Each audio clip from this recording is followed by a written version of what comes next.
Hammaga salom. Bugun sizlar bilan mana bunaqa saharniy pisochniy pechenyani obzorini qilib ko'ramiz. Birinchi marta yeb ko'raman sizlar bilan birga. Nimaga buni oldim? Buni singlim umuman xohlamaganda olishib. Men unaqa yemayman, usti shakar bor, jinnicha. Chunki u tushunmaydi. Именно man yoshimdagilar, menimcha zo'r esda bor.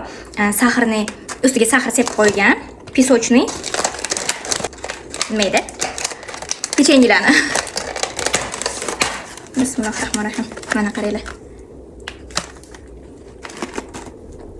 Umuman yemayman dedim, men o'zim yeyman dedim. Mana. Vkus детства-ku bu, vkus детства mana.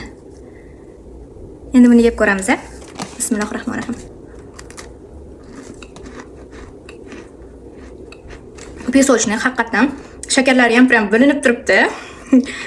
Uyda ko'p pishirardik biz ham. Esimda bor. Mazasi yoqdi, yumshoqqina turibdi. Buni biz bir kun oldin olganmiz. Haligacha ham yumshoq. Men o'yladim tez yomon bo'lib qoladi deb, lekin pisochni testda menimcha o'zi tez yomon bo'lmaydi.